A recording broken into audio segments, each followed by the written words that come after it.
नमस्कार। वैदिक ज्योतिष की दुनिया में एक बार फिर आपका स्वागत है। आज हम एक बहुत ही दिलचस्प और कह सकते हैं रहस्यमयी विषय को समझने जा रहे हैं। 10वें घर में केतु की स्थिति। इसे अक्सर अनासक्त उपलब्धियों वाले व्यक्ति का योग कहा जाता है और आज हम यही जानेंगे कि ऐसा क्यों है। तो चलिए सीधा इस स्थिति के दिल में उतरते हैं। देखिए, जब केतु 10वें घर में होता है तो सफलता और प्रसिद्धि तो मिल सकती है, पर सवाल ये उठता है कि क्या उससे सच्ची खुशी, वो जो अंदरूनी संतुष्टि होती है, क्या वो मिलती है? यही इस ज्योतिषी योग का सबसे बड़ा विरोधाभास है। मतलब सफलता के शिखर पर भी एक खालीपन का एहसास हो सकता है। आज की हमारी पड़ताल इन 5 प्रमुख हिस्सों में बटी होगी। हम केतु के रहस्य से शुरुआत करेंगे, फिर देखेंगे कि ये व्यक्तित्व और करियर पर कैसे असर डालता है।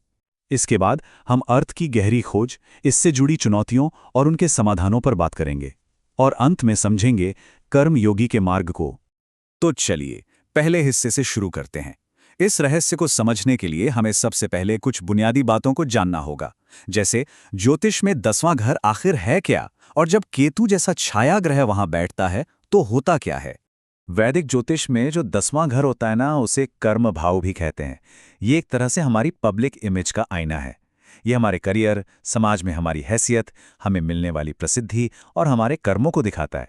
ये वो क्षेत्र है जहां हम दुनिया में अपनी पहचान बनाते हैं और लीडरशिप की भूमिका निभाते हैं।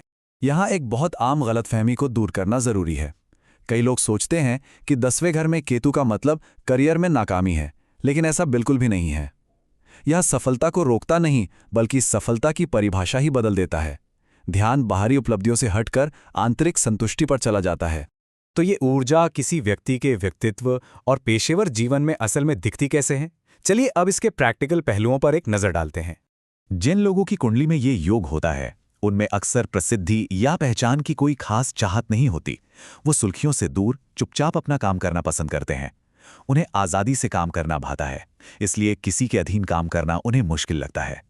और दिलचस्प बात यह है कि बड़ी बड़ी उपलब्धियों के बाद भी अंदर एक असंतोष बना रहता है, जो उन्हें किसी गहरे उद्देश्य की तलाश में लगा देता है। और यही वो गहरा सवाल है जो वे अक्सर खुद से पूछते हैं। जब दुनिया उनकी सफलता का जश्न मना रही होती है, उस वक्त वो अपने अंदर झांक कर पूछते हैं, क्या यही सब कुछ है?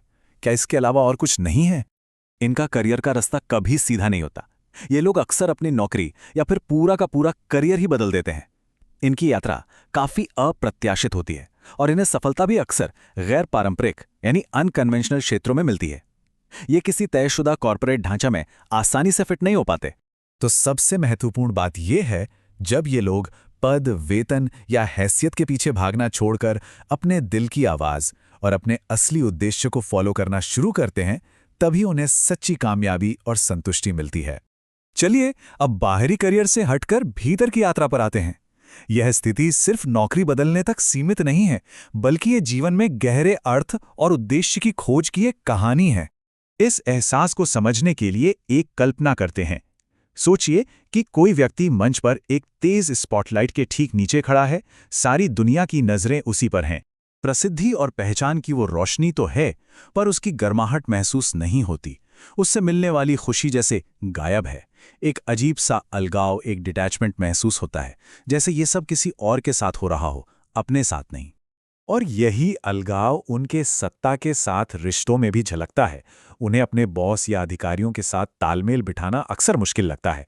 वे स्वतंत्र रहना पसंद करते हैं और उन्हें न तो किसी को कंट्रोल करने में दिलचस्पी होती है और न ही किसी के कंट्रोल में रहने में।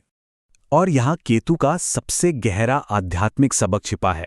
ये हमें सिखाता है कि हम जो काम करते हैं वो हमारी असली पहचान नहीं है। हमारा आत्ममूल्य हमारी नौकरी या हमारी उपलब्धियों से नहीं जुड़ा होना चाहिए। तो हमने चुनौतियों को तो समझ लिया, पर समाधान क्या है? आइए अब देखते हैं कि इस ऊर्जा से जुड़ी मुश्किलों से निपटने के व्यवहारिक तरीके क्या हो सकते हैं।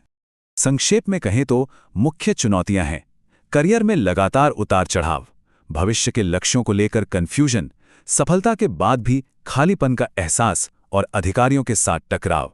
असली चुनौती कुछ हासिल करना नहीं, बल्कि उसे हासिल करने के बाद संतुष्ट महसूस करना है। इस ऊर्जा में संतुलन लाने के लिए कुछ व्यवहारिक कदम उठाए जा सकते हैं। सबसे पहले अपने करियर के लिए एक स्पष्ट क्यों यानी एक मकसद खोजना जरूरी है। भावनाओं में बहकर जल्दबाजी में नौकरी बदलने से बचना चाहिए। अपने प्रयासों में कंसिस्टेंसी बनाए रखें और सबसे ज़रूरी, ऐसा काम चुनें जो सिर्फ पैसे के लिए ना हो बल्कि सार्थक हो और दूसरों की सेवा से जुड़ा हो। आध्यात्मिक स्तर पर ओम केतवे नमः मंत्र का जाप भी केतु की ऊर्जा को शांत करने और ध्यान केंद्रित करने में मददगार माना जाता है। इसे मन में स्पष्टता और शांति लाने का एक शक्तिशाली उपाय कहा गया है। और अब हम इस यात्रा के अंतिम और सबसे महत्वपूर्ण पड़ाव पर हैं। जब इस ज्योतिषी स्थिति के सबक सीख लिए जाते हैं तो इसका असली उद्देश्य और सकारात्मक परिणाम क्या सामने आता है। जब इस ऊर्जा को सही दिशा मिल जाती है तो परिणाम अद्भुत होते हैं। व्यक्ति अहंकार से भरी महत्वाकांक्षाओं से मुक्त हो जाता है। वो बिना किसी स्वार्थ के काम करने में सक्षम हो जाता है। उसे सफलता तो मिलती है लेकिन वह उससे बंधता नहीं है और वह एक ऐसा नेता बनता है जिसमें विनम्रता होती है। और यही है इस ज्योतिषीय स्थिति की सर्वोच्च अभिव्यक्ति, एक कर्मयोगी बनना। यानी एक ऐसा इंसान जो अपना काम पूरी लगन से करे लेकिन उसके परिणाम या फल से कोई लगाव न रखे। उसके लिए कर्म ही पुरस्कार बन जाता है। तो अंतिम विचार ये है, केतु का उद्देश्य किसी को रोकना या असफल करना नहीं है। इसका असली मकसद व्यक्ति को अपनी महत्वाकांक्षाओं के पीछे छिपे क्यों पर सवाल उठाने के लिए मजबूर करना है।